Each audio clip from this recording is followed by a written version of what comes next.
તો hello guys, સ્વાગત છે તમારું નિયા કુકિંગમાં। તો શિયાળાની સિઝન ચાલુ થઈ ગઈ છે અને લીલું લસણ માર્કેટમાં ઘણા પ્રમાણમાં આવી ગયું છે। તો આજે આપણે જોઈશું કે આખા વર્ષ માટે લીલું લસણને આપણે કઈ રીતે સ્ટોર કરીએ। તો એ પહેલાં જો તમે મારી ચેનલ પર નવા હોય તો ચેનલને સબસ્ક્રાઈબ કરજો, વિડીયોને લાઈક કરજો અને બને એટલું શેર કરજો। તો ચાલો શરૂ કરીએ આજનો આપણો આ વિડીયો। તો સૌપ્રથમ તો આ રીતનું જે મૂળવાળું લીલું લસણ હોય છે એ આપણે લઈ લેવાનું છે અને આપણે આને આ રીતે મૂળ કાઢી અને વ્યવસ્થિત રીતે જે ખરાબ પાન હોય એ બધા જ આને કાઢી અને એકદમ ચોખ્ખું કરી લેવાનું રહેશે। આપણે આ લસણને આખા વર્ષ માટે સ્ટોર કરવાનું છે, તેથી આપણે એકદમ કાળજીપૂર્વક આને સાફ કરીશું। તો આ રીતે આપણે એના બધા મૂળને કાઢી લેશું અને જે ખરાબ પાન હોય એ પણ આપણે એને કાઢી નાખવાના છે, જેથી આપણું લસણ સારું રહે। તો આ રીતે આપણું લસણ જોઈ શકો છો કે વ્યવસ્થિત રીતે બધું સાફ થઈ ગયું છે। તો હવે આપણે એને એક કોરા કટકાથી એકદમ ચોખ્ખી રીતે આપણે એને સાફ કરી લેવાનું છે। આપણે આને પાણીથી બિલકુલ પણ ધોવાનું નથી, કારણ કે જો થોડું પણ પાણી લસણમાં રહી જશે તો આખું લસણ બગડી જશે। તેથી આપણે એને બિલકુલ પાણીનો ઉપયોગ કરવાનો નથી। આ રીતે કોરા કપડાથી આપણે એને ચોખ્ખું કરી લેશું, જેથી જેમાં જે ધૂળ માટી હોય એ નીકળી જાય। તો આ રીતે આપણું બધું લસણ આપણે સાફ કરી લીધું છે। તો તમે જોઈ શકો છો કે આપણું બધું લસણને એકદમ ચોખ્ખું થઈ ગયું છે।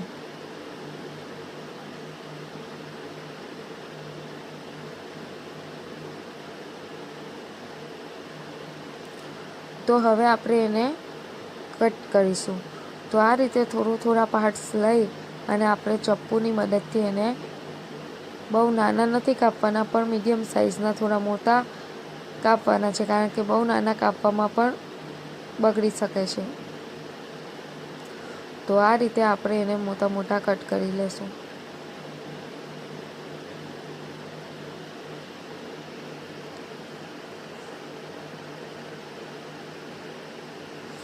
તો આ રીતે તમે જો ચપ્પુથી ના ફાવે તો તમે કાતરથી પણ એને આ રીતે કટ કરી શકો છો।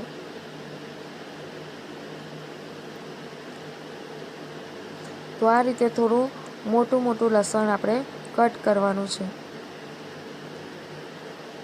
તો આપણું બધું લસણ કટ થઈ ગયું છે। હવે આપણું આ બધું લસણ એક વાસણમાં આપણે કાઢી લેવાનું છે। લગભગ મેં 1 કેજી જેટલું લસણ કટ કર્યું છે।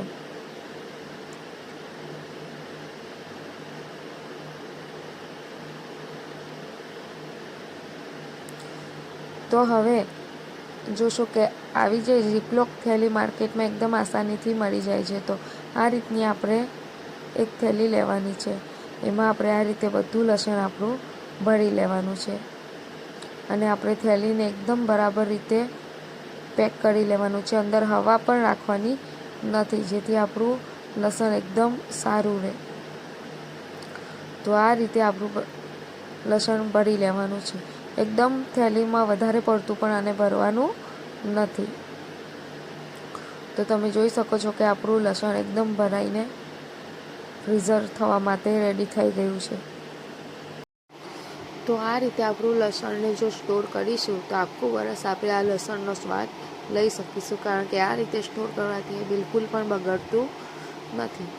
હવે બીજી એક રીત છે કે આ રીતનું જે બોક્સ આવે છે પ્લાસ્ટિકનું, આવો જે ડબ્બો હોય છે જે એર ટાઈટ હોય છે, જે એમાં પણ આપણે આ રીતે લસણ સ્ટોર કરી શકીએ છીએ। તો આ રીતે આપણે આમાં પણ થોડું લસણને સ્ટોર કરીશું।